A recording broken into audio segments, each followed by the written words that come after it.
Bienvenidos a su programa Reflexiones Bíblicas, patrocinado por la Iglesia Adventista del Séptimo Día y creado para contribuir a su plan de lectura diaria de la Biblia. Con ustedes, el pastor Orlando Rosales.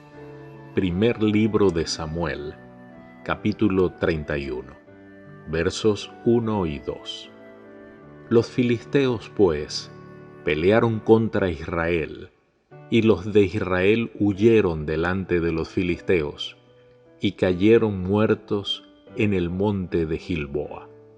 Y siguiendo los filisteos a Saúl y a sus hijos, mataron a Jonatán, a Abinadab y a Malquisúa, hijos de Saúl.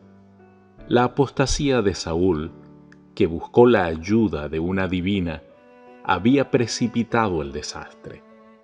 Se había prevenido a los israelitas que cuando rehusaran los estatutos y el pacto de Jehová, huirían sin que hubiera quien los persiguiese. La desastrosa derrota enseñó a los israelitas que era una necedad amoldarse a las costumbres del mundo para pedir un rey. Cuando ese rey se volvió un tirano, toda la nación participó de sus errores y compartió con él la responsabilidad de su pecado. Espontáneamente surge la pregunta: ¿por qué permitió el Señor que Jonatán muriera con su padre cuando su proceder era totalmente opuesto al de él? Siendo él piadoso, habiendo repudiado la conducta de su padre y estando en armonía con David para obedecer las indicaciones providenciales del Señor, ¿no podía habérsele prolongado la vida?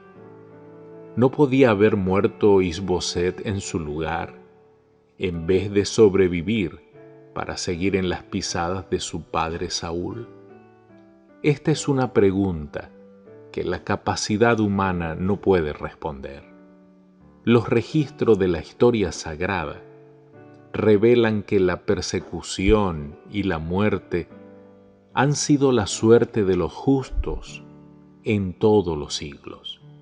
Debido a las complicaciones del gran conflicto entre el bien y el mal, a Satanás debe dársele una oportunidad de afligir a los justos. Pero el consuelo del cristiano es que aunque el adversario pueda destruir el cuerpo, no puede destruir el alma, según Mateo capítulo 10, verso 28. Una vez que se ha decidido definitivamente la relación del alma con Dios, la continuación o la terminación de la vida actual no es de importancia capital. Verso 4. Entonces dijo Saúl a su escudero: saca tu espada y traspásame con ella, para que no vengan estos incircuncisos y me traspasen y me encarnezcan. Mas su escudero no quería, porque tenía gran temor. Entonces tomó Saúl su propia espada y se echó sobre ella. Saúl temía que los filisteos lo trataran en la misma forma en que habían tratado a Sansón.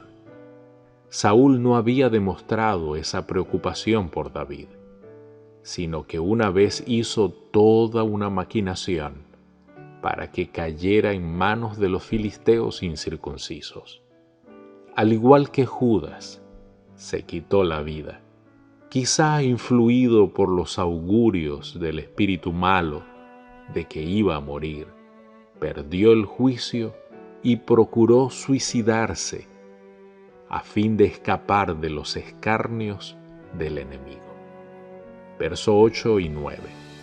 Aconteció al día siguiente que, viniendo los filisteos a despojar a los muertos, hallaron a Saúl y a sus 3 hijos tendidos en el monte de Gilboa, y le cortaron la cabeza y le despojaron de las armas, y enviaron mensajeros por toda la tierra de los filisteos, para que llevaran las buenas nuevas al templo de sus ídolos y al pueblo.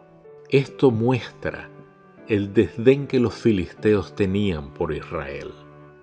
También indica que los filisteos atribuyeron a Dagón la gran victoria del monte de Gilboa. Y quizá también fue una venganza por la forma en que Israel había tratado a Goliat. La cabeza de Saúl fue colocada en el templo de Dagón. El capítulo cierra con la hazaña de los ancianos y la gente valiente de Jabes de Galaad, quienes decidieron rescatar el cuerpo de Saúl y sus hijos y así honrar el cuerpo de su libertador.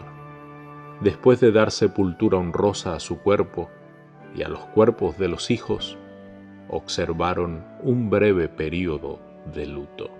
Querido Dios, que como los habitantes de Galaad siempre estemos dispuestos a hacer cualquier esfuerzo por mantener el honor, aún de aquellos que se han equivocado, que podamos ser benignos con todos. Te lo pedimos en Jesús. Amén. Dios te bendiga.